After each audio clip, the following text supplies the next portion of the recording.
누가복음 18장의 말씀입니다. 누가복음 18장 9절서부터 14절까지의 말씀입니다.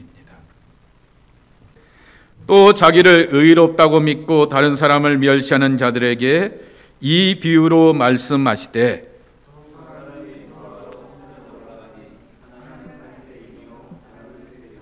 바리새인들은 서서 따로 기도하여 이르되, 하나님이여, 나는 다른 사람들 곧 토색, 불의, 간음을 하는 자들과 같지 아니하고 이 세리와도 같지 아니함을 감사하나이다.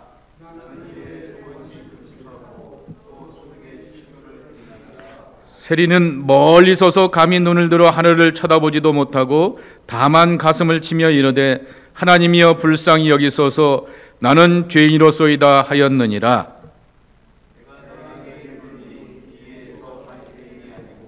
이 사람이 의롭다 하심을 받고 그의 집으로 내려갔느니라. 무릇 자기를 높이는 자는 낮아지고 자기를 낮추는 자는 높아지리라 하시리라. 함께 나와서 예배하는 여러분들을 축복하고 또 함께 격려합니다. 하나님께서 힘주시고 내주시는 귀한 축복이 함께하길 축원합니다. 조금 전에 장로님이 고강원 장로님께서 잠깐 올라오셔서 이런저런 얘기를 하시게 되었는데, 그 말씀을 듣다 보게 되니까 제 처음 장례식이 생각이 납니다.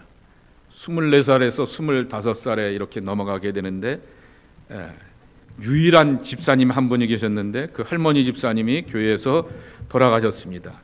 장례를 해야 되니까 24살짜리가 할까요? 감당할 수 없어서 정말 버거워서 저를 참 이렇게 가르쳐 주시고 섬겨 주시고 또 이렇게 안내 주시게 되었던, 저는 시골 촌에 있었고 그분은 읍내에 계셨던 목사님, 지금도 그분의 이름을 잊지 않습니다.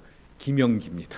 김영기 목사님이신데, 목사님께 전화해서 장례가 났는데 이거 어떻게 하죠? 이렇게 하면서 목사님이 대신 장례해 주시면 안 되겠어요? 저 이거 어떻게 해야 될지 모르겠습니다 라고 하면서 어쩔 줄 몰라서 쩔쩔매면서 그랬더니 그분이 한마디로 쾅 박더라고요.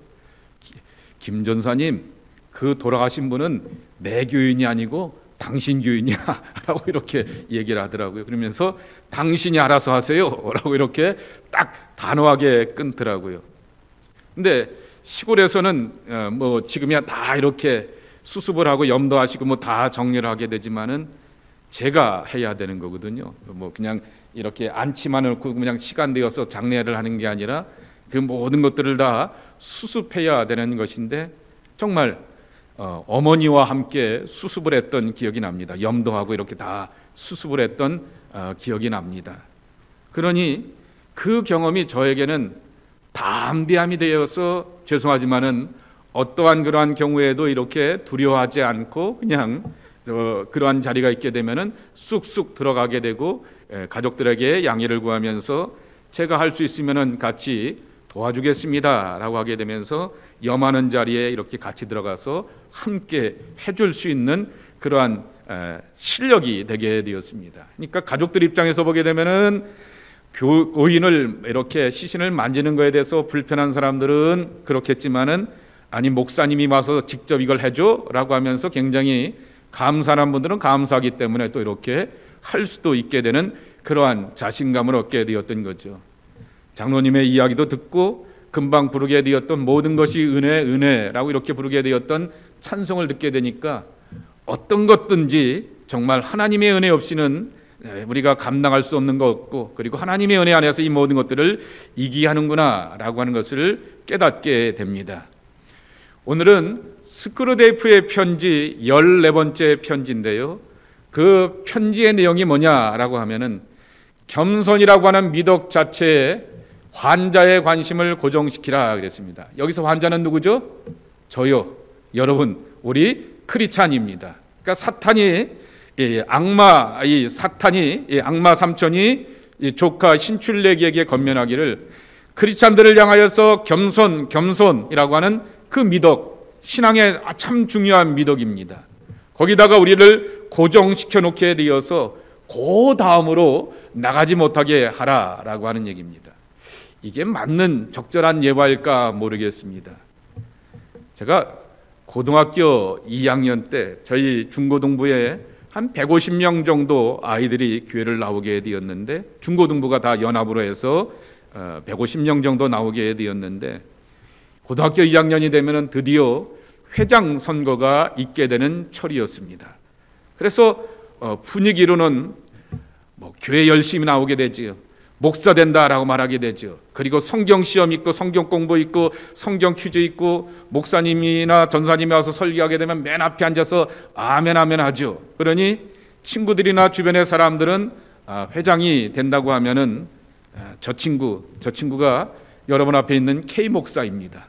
그 K 목사가 중고등부 회장할 사람이지라고 이렇게 생각을 하고 있게 되었는데, 낙하산이 날라왔습니다. 낙하산이 딱 날라오게 되면서 올해 우리 교회 중고등부 청년회장은 제가 아주 뒤끝이 이렇게 뒤한 사람이라서 아직도 그 친구 이름을 안 까먹고 있습니다. 몇십 년이 지났는데도. 이창민이라고 하는 키가 큰 친구인데, 아버지가 그때 당시에는 아버지가 안수지 집사였고 이제 장로님이 되셨고, 아버지가 은행장이셨는데, 지점장이셨는데, 그렇게 부모님이 풀로 서포트할 수 있는 그런 아무개가 그렇게 중고등부 회장이 되었으면 참 좋겠다라고 생각하면서 목사님과 전도사님과 선생님들이 의견을 모아서 아무개를 이제 중고등부 회장으로 삼았어라고 하면서 통보를 내리게 되는 것입니다. 그러면서 살짝 기분이 상하기도 하더라고요. 우리 엄마는 그때 기도원에서 어머니 하셨던 모든 비즈니스가 다 망하셔갖고 기도원에서 주방장으로 일하시면서 정말 아이들을 향하여서 챙길 수도 없는 형편이었고, 집안일이 망하게 되니까 아버지는 지방에 내려가셔서 일하고 계셔서 정말 혼자 나와서, 물론 어머니도 주일날은 같이 나오게 되었지만은 혼자 나와서 신앙생활하는 것도 외롭고 어려운데, 부모의 그러한 후광도 있어야 되는구나 라고 하는 생각도 하게 되고, 그리고 누군가가 할래라고 말하게 되었을 때 내가 하겠습니다라고 이렇게 말하는 것은 이게 교만한 것 아닐까? 누군가가 알아서 이렇게 시켜주고 하나님께서 점 찍어주지 않을까라고 생각하게 되었는데, 낙하산이 날라오게 되니까 겸손과 자신감, 이것에 대하여서 제가 어린 시절에 약간 헷갈렸던 그러한 경험이 있게 됩니다. 자, 먼저 겸손에 대한 이야기를 함께 나누려고 합니다. 유행가 가사처럼 겸손은 참 어떻죠? 힘들어요. 겸손은 참 힘듭니다. 많은 목사님들이 늘 설교할 때마다, 교인들을 가르치고 권면할 때마다 이렇게 말씀하게 됩니다.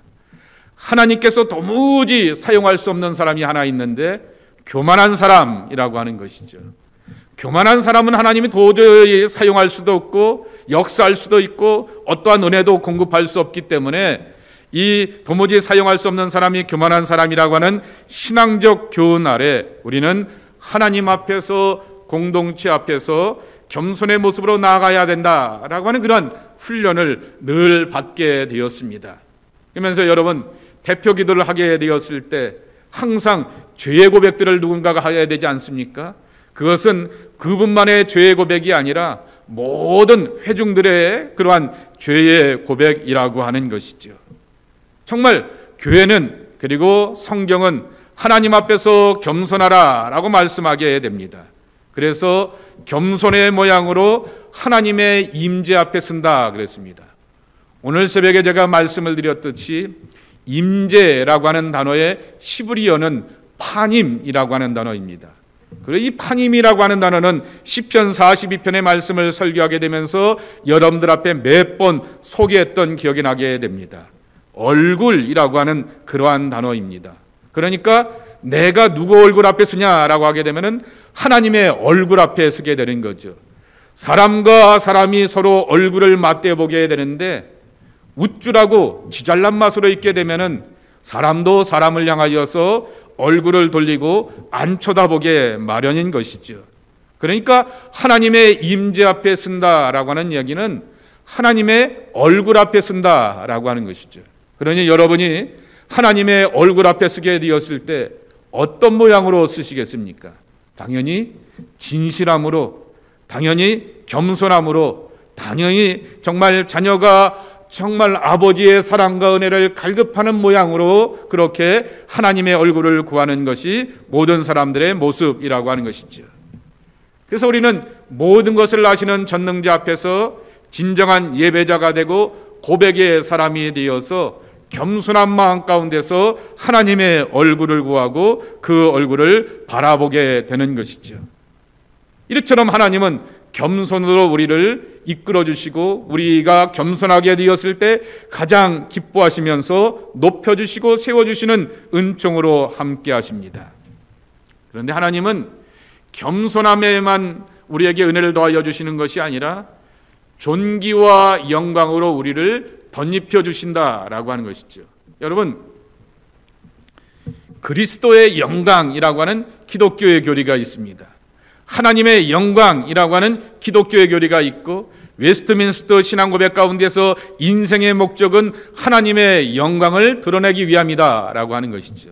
그런데 내가 하는 일마다 잘 안 되고 모든 일에 있어서 부정적이고 안 좋은 결과를 맺게 되었는데 이것이 하나님 앞에 영광될 수는 없는 것입니다. 뜻깊고 정말 좋은 모양새가 나타나게 되고 많은 사람들이 보게 되었을 때 저 삶 가운데 하나님의 역사와 흔적이 있었어 라고 하는 것을 함께 경험하게 되었을 때 그때 그 고백됨 속에서 하나님 앞에 영광 돌립니다 라고 하게 되었을 때 모든 사람들이 다 칭찬과 존귀와 그렇게 박수를 보내게 마련이다 라고 하는 것입니다. 이처럼 하나님은 겸손한 하나님의 자녀들을 그리스도의 존귀와 영광으로 덧입혀 주시고 세워 주시길 원하시는 것이 인생의 궁극적인 목적이요 끝이다 라고 이렇게 말할 수 있을 것입니다. 자, 베드로전서 2장 9절에 있는 이 약속의 유명한 말씀 다시 한번 여러분 자신을 향하여서 선포해 보시도록 하겠습니다. 시작.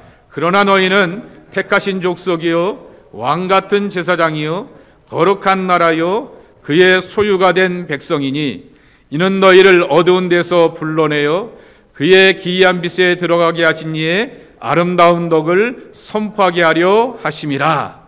아멘. 그렇기 때문에 우리가 이렇게 선포해야 됩니다. 하나님 앞에서는 겸손의 사람이 되어야겠지만은 내가 예수 그리스도 안에 산다라고 고백하게 되었을 때 인 크라이스트 그리스도 안에 살아가는 사람의 궁극적인 삶의 모양은 자존감의 사람이 되는 것이고 자부감의 사람이 되게 되는 것이고 사람이 나를 어찌하리요라고 하게 되는 세상과 사람이 나를 향해서 결코 해코지할 수 없다라고 하는 그러한 담대함과 늠름함과 의연감을 가지고서 살아가야 되는 것이 우리의 모습이라고 하는 것입니다. 자, 그런 맥락 가운데서 오늘의 말씀을 한번 보시도록 하겠습니다. 여러분 너무나 잘 아시게 되는 바리새인과 세리의 기도이고 그리고 예수님께서 세리의 기도를 향하여서 하나님께서 들어주신다라고 이렇게 말씀하시게 됩니다. 여러분 바리새인의 기도를 보시기 바랍니다. 두 사람 다 10절에 보게 되면 성전에 올라갔다로 말합니다. 그리고 이 11절 말씀에 보게 되면 바리새인은 서서 따로 기도하여 이르되 이렇게 말하게 됩니다. 바리새인의 기도와 예배에는 겸손의 외양을 갖추게 되었으나 겸손의 진실함이 없었다라고 이렇게 말하고 싶습니다. 여러분 디모데전 후서 3장 1절서부터 5절 말씀에 보게 되면은 정말 마지막 때에 대해서 쭉 말씀하게 되면서 진실함도 없고 모도 없고 능력도 없고 라고 말하게 되면서 경건의 모양은 갖추게 되었으나 경건의 능력을 부인하니 이 같은 자들에게서 내가 돌아서라 라고 말하게 되면서 세파의 풍조를 쫓아가지 말 것을 이 디모데에게 신신당부하고 있는 것이죠. 바리새인도 성전에 가서 기도하게 되었고 하나님을 향하여서 기도하게 되었고 금식하는 사람이었고 토색이나 불의나 간염이 그에게는 결코 꼬리표로 따라붙지 않는 사람이었고 금식할 줄 아는 사람이었고 헌금에 대하여서 정말 자유로운 그러한 충성된 마음을 갖고 있었던 그러한 사람이라고 하는 것입니다. 그런데 예수님은 노라고 이렇게 그의 기도와 예배에 대하여서 인정해 주지 않으셨다라고 말하게 되는 것입니다. 왜 그럴까라고 하는 거죠. 첫 번째 여러분 단어를 한번 보셨으면 좋겠습니다. 11절에 보게 되면은 바리새인은 서서 따로 기도하여 이르되 그랬습니다. 제가 여기 단어를 보게 되면서 주목하는 그 단어 가운데 하나는 따로라고 하는 말입니다. 영어 성경에는 그 따로라고 하는 것이 무슨 세퍼레이트나 이런 단어가 아니라 그 스스로 혹은 그 자체로, 그러니까 himself라고 하는 것이죠. oneself, 나 스스로 서 있다라고 하는 그러한 죄기대명사를 쓰고 있다라고 하는 것이죠. 여러분, 저와 여러분이 oneself, myself로 살아가는 사람들이 결코 아니지 않습니까? 마지막 오늘 불렀던 찬송의 그 가사와 고백처럼 우리는 은혜로 사는 사람이고, 은혜로 세움받은 사람이고, 은혜로 고백되는 사람들이고, 은혜로 지금의 모든 삶도 감당해 오게 되었고 앞으로의 삶도 감당해낼 사람들이지, 내 스스로의 능력과 열정과 뜻과 목표를 가지고서 살아갈 사람이 아니다라고 하는 것이죠. 스스로라고 하는 그 말이 누구와 누구를 분리시켰냐라고 하게 되면은 하나님과 자신을 분리시켜 놓게 되었고, 그 스스로라고 하는 말이 나와 너 사이를 분리시켜 놓게 되었던 정말 교만한 이고의 모습으로 자아로 나타나게 되었다라고 하는 것입니다. 그러면서 이렇게 그 다음 절에 보게 되면은 11절에 보게 되면 이렇게 말하게 됩니다. 서서 따로 기도하여 이르되 하나님이여 나는 다른 사람들, 그랬습니다.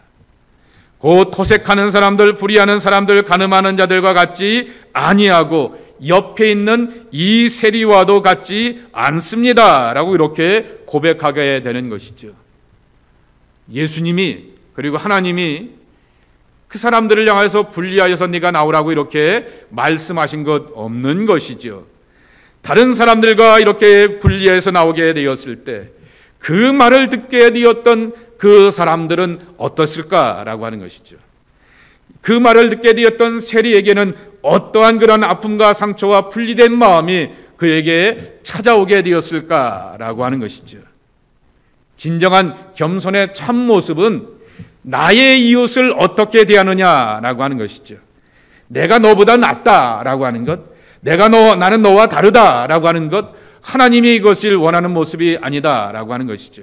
우리는 그저 하나님의 은혜와 긍휼과 자비를 구하면서 하나님의 은총과 놀라운 축복을 덧입기를 사모하고, 그리고 하나님의 은혜 안에서 세워지기를 갈망하는 것이 하나님의 백성의 참모습이라고 하는 것입니다.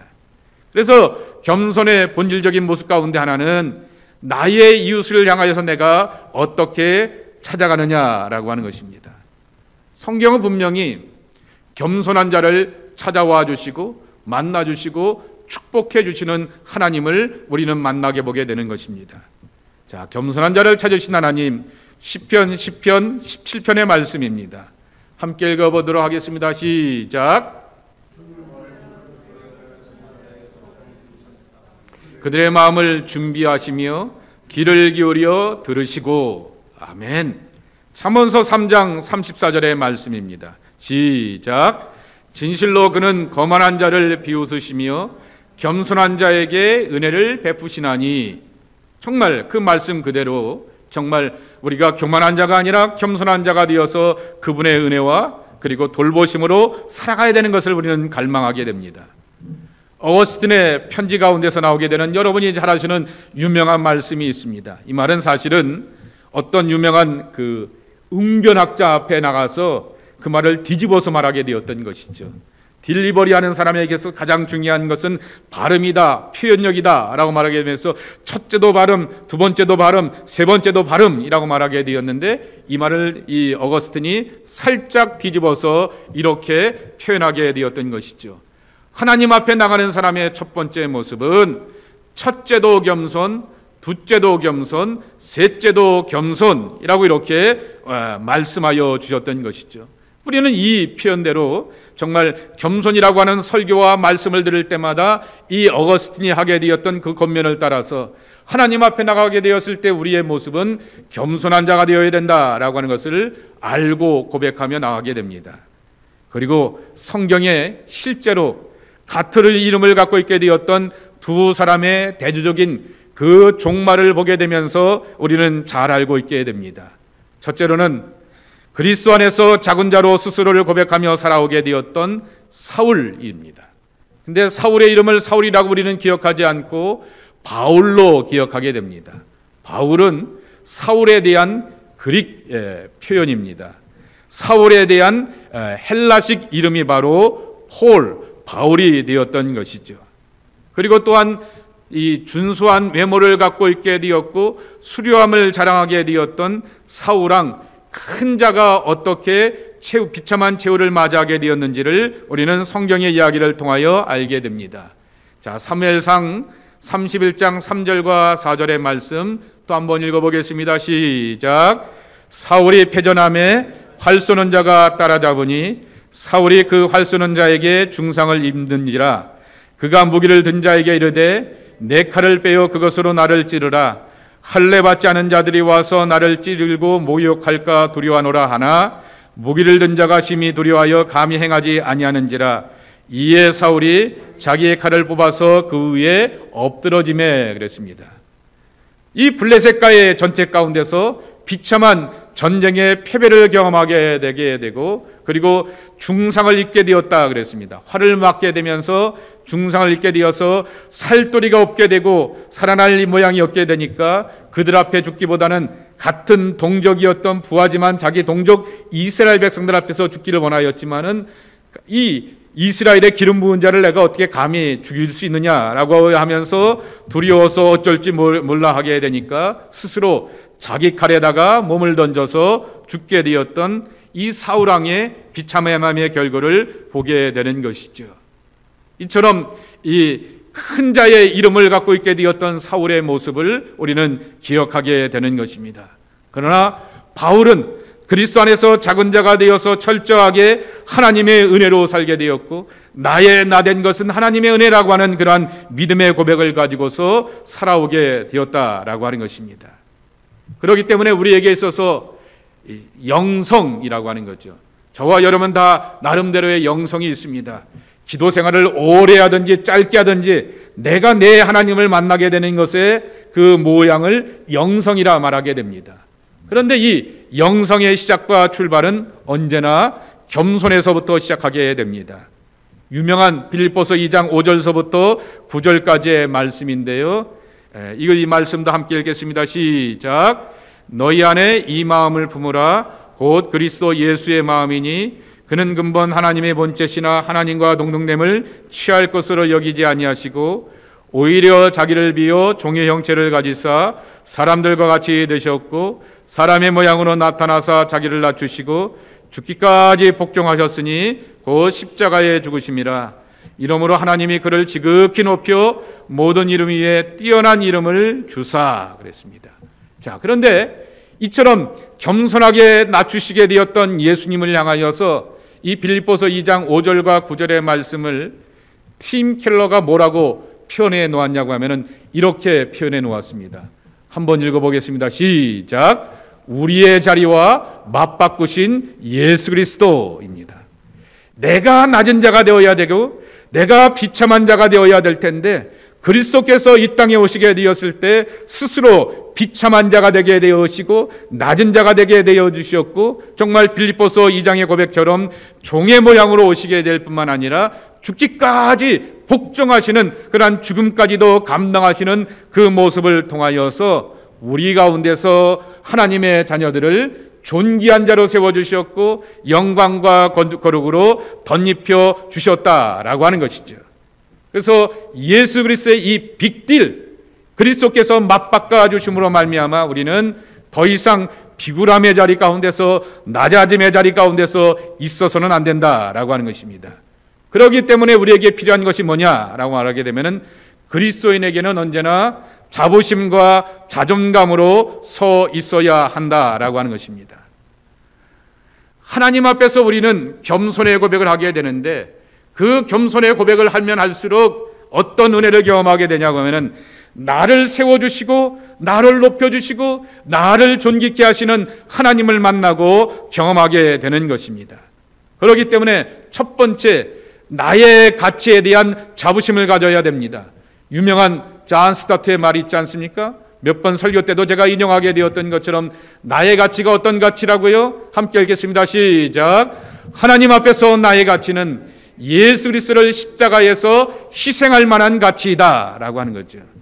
영어 표현 가운데서 it was it 이라고 말하게 되는데 그만한 가치가 있느냐라고 말하게 되었을 때 yes, 나는 그런 가치가 있는 그러한 존재이다 라고 하는 것이죠. 예수 그리스도를 십자가 위에서 죽으시면서 구원하실 만한, 그렇게 빅딜하실 만한 그러한 가치 있는 존재가 바로 나다라고 하는 것입니다. 두 번째, 우리 앞에서 어떠한 자존감이 있어야 하겠느냐라고 하는 것이죠. 하나님 앞에서 정말 나의 능력은 그리스도 안에서 예스가 되게 하는 능력이다라고 하는 것이죠. 고린도후서 1장 20절의 말씀입니다. 시작.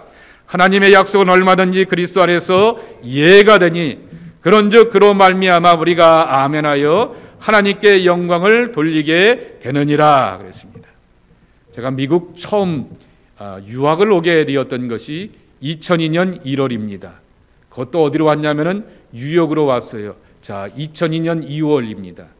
그로 넉 달 전에 여러분 뭐가 일어났어요? 2001년 9월 11일에 뭐가 일어났죠? 소위 말하는 911이 터지게 되었습니다. 그래서 모든 행정이나 모든 것들이 다 엄격하게 됩니다. 그때 뭐 여기 들어보게 되니까 그 911 터지기 전에는 여기서 드라이버 라이센스만 있고 시민권자들은 뭐 그냥 국경을 들락날락했다고 하는데 뭐 감히 지금은 꿈도 꿀 수 없는 옛날 얘기 아니겠습니까? 그런 것처럼 저도 처음 그때 가게 되었을 때 모든 것이 다 노였던 것이죠. 서류가 다 준비되어 있는데 자기들이 기분 마음에 안 들게 되고 뭐 이렇게 찜찜하게 되고 뭐 이거 부족하다라고 말하게 되면은 보충해 오라고 하게 되면서 모든 것이 다 노가 되는 그러한 경험을 하게 되었던 것을 보게 됩니다.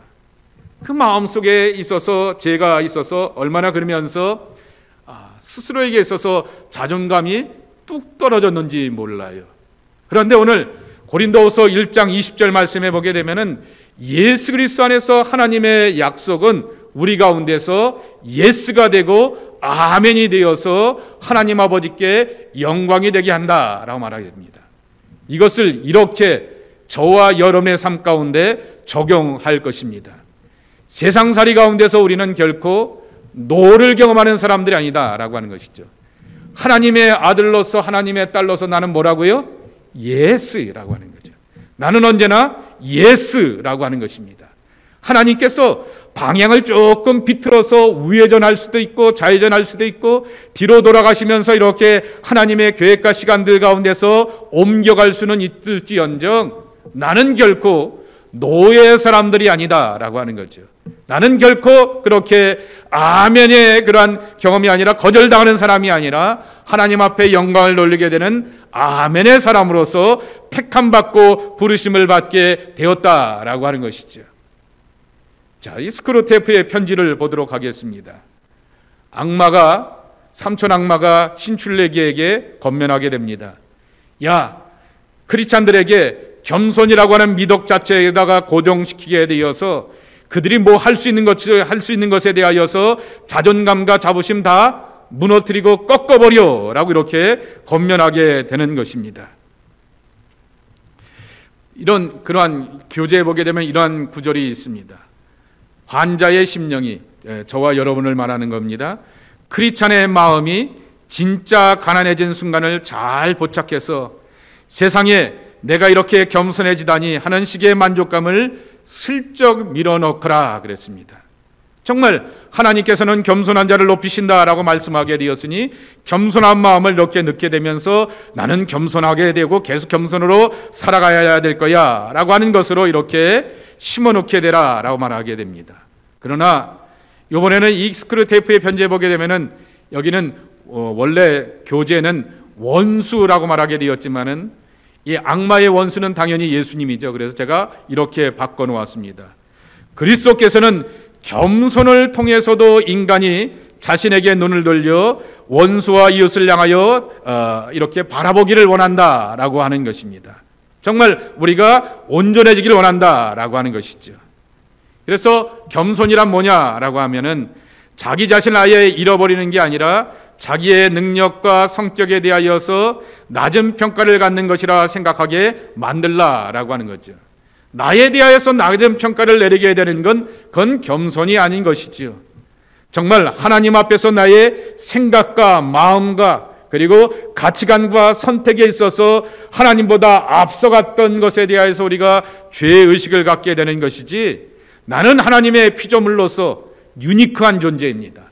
나는 하나님의, 정말 지난주의 말씀처럼 우리가 우리의 형상대로 만들게 되었고 하나님이 보시기에 기뻐하고 보시기에 좋았다라고 하는 그러한 존재가 나의 존재라고 하는 것이죠. 그런데 그런 것을 다 잃어버리게 되면서 낮은 평가를 받게 하는 것이 이 사단의 괴계라고 하는 것입니다. 그런데 그리스도께서 우리에게 하신 것은 뭐냐라고 하면은 인간 한 사람 한 사람이 모든 피조물을 포함하여서 영광스럽고 뛰어난 존재임을 스스로 인정하고 고백하기를 원한다라고 하는 것입니다. 그래서 그리스도는 인간들이 입으로는 고백하지만 실감하지는 못하는 규리안을 그리스도인의 마음속에 현실하게 할 거야 라고 말하게 되면서, 이러한 잘못된 이렇게 마음을 넣게 되면서 겸손이라고 하는 원리, 겸손이라고 하는 그러한 고백 가운데서 우리가 하나님 앞에 나오게 되지만은, 하나님은 궁극적으로 나를 겸손하게 하시지만은 나를 높이시고 세우시면서 하나님의 영광으로 나가게 하신다라고 하는 것입니다. 자, 결론을 보겠습니다. 두 가지의 결론의 말씀입니다. 하나님 앞에서 겸손한 자의 고백으로 나아가 우리를 높이시는 하나님을 만나야 하겠습니다. 내가 낮아지면 낮아지를 나를 높이시는 하나님을 경험하게 되는 것이죠.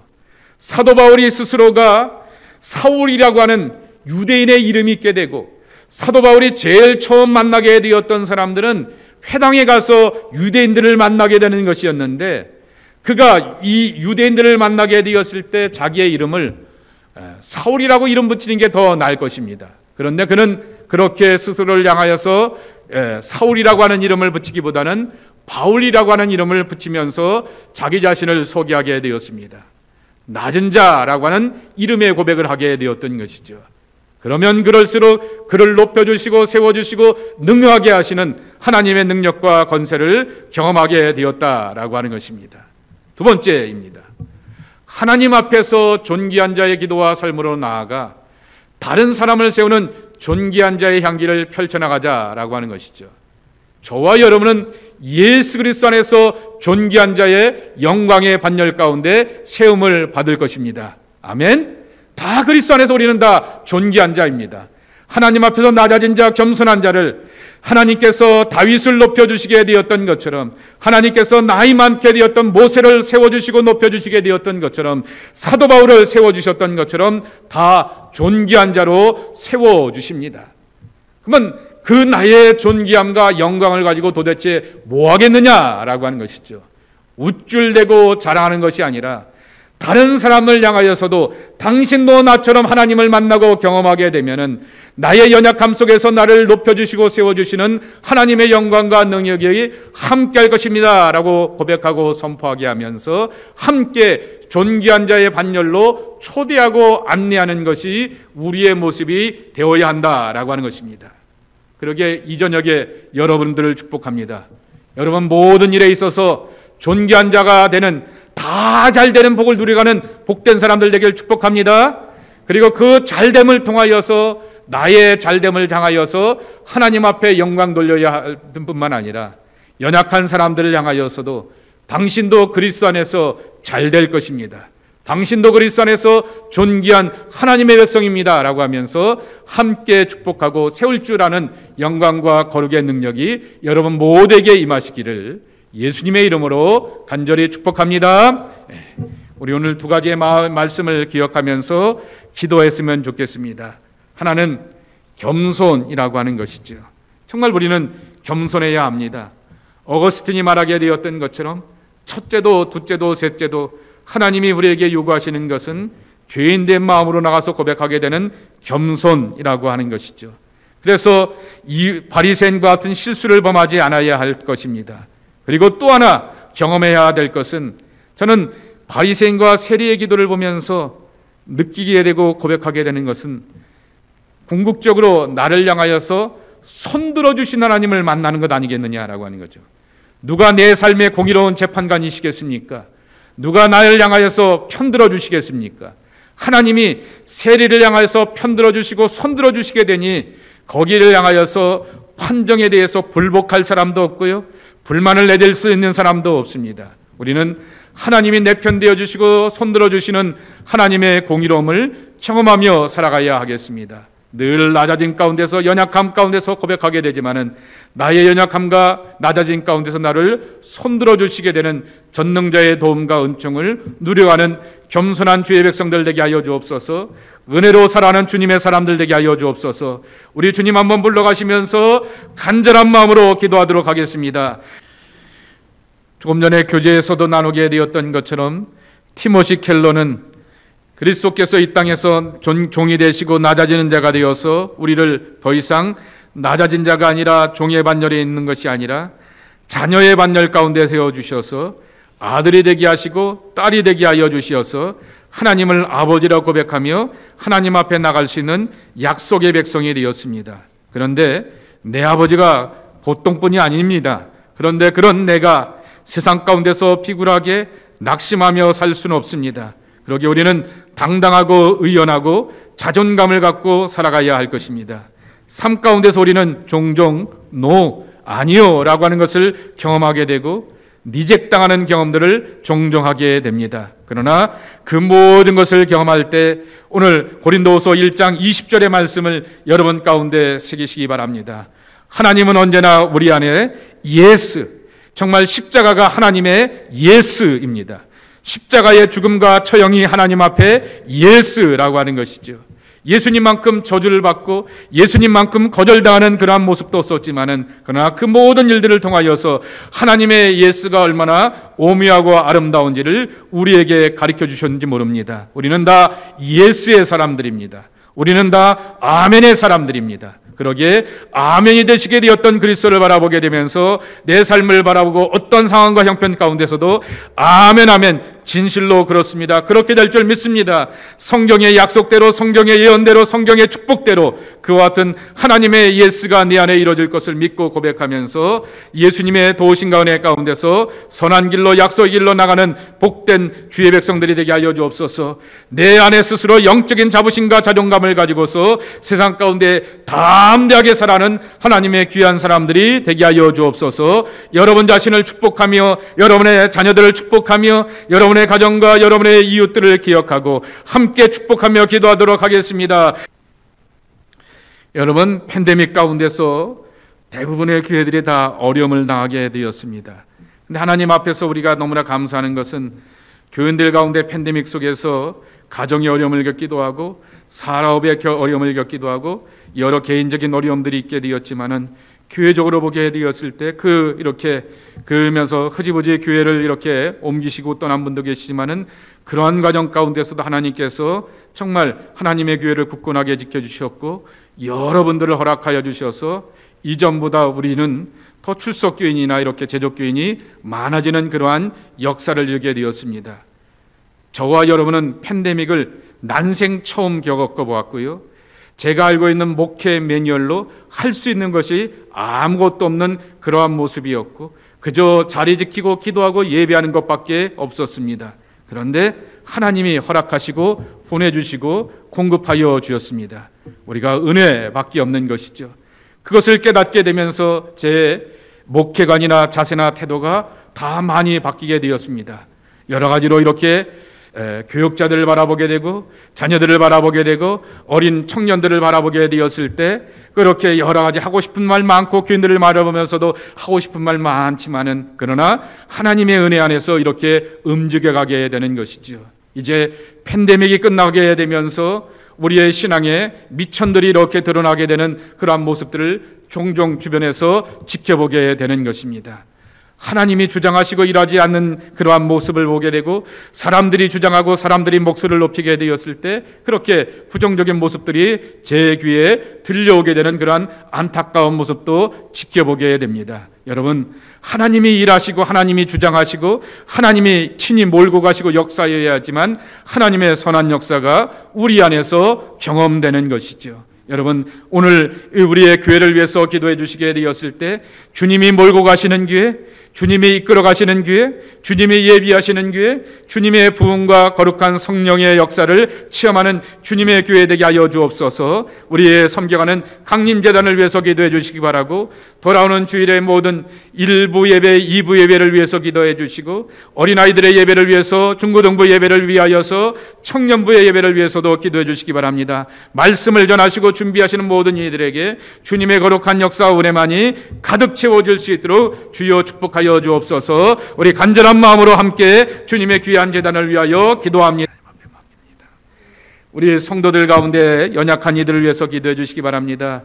육체적인 연약함 가운데 있는 우리 고기영 권사님을 위해서 기도해 주시고, 송영원 집사님을 위해서도 기도해 주시기 바라고, 또 저 한국에서 이렇게 박선주 권사님은 아직도 이렇게 친정아버지를 도착한 이렇게 중환자실에서 일주일이 지나야지 팬데믹 때문에 그렇게 눈이 바뀐 것 같아요. 그래서 아직도 못 만난 걸로 제가 알고 있는데 기억하시고 기도해 주시기 바랍니다. 그 아버님 이름이 박자병자 선자, 그 귀한 영혼 하나님 앞에서 온전하고 또 부르심을 받을 때 구원의 은혜 가운데서 정말 생명 누릴 수 있도록 위해서 기도해 주시기를 바라고요. 그리고 이렇게 연약한 육체들을 갖고 있는 이들을 위해서 기도해 주시고, 저 옆에 우리 지방 안에 있는 키치너 드림 교회에 고창성 목사님을 위해서도 기도해 주시기 바라고, 지난 토요일에 우리 저 박준호 목사님, 지팡이 교회 박준호 목사님을 통화를 하게 되었는데 사모님 많이 호전되었다고 합니다. 그래서 교회에서 원래 주의자 아니셨습니까? 그래서 활동하고 계시다고 하시는데 기억하시고 기도해 주시기를 바랍니다. 연약한 이들을 위해서 기도해 주시기 바라고, 육체 연약함뿐만 아니라 경제적인 어려움 가운데서, 가정의 어려움 가운데서 자녀들의 진로에 대해서 고민하는 그러한 소중한 가족들이 있고 그러한 자녀들을 두인 부모들이 있습니다. 그러한 삶을 위해서 함께 간절한 마음으로 기도하시고 자유롭게 기도하고 돌아가시도록 하겠습니다.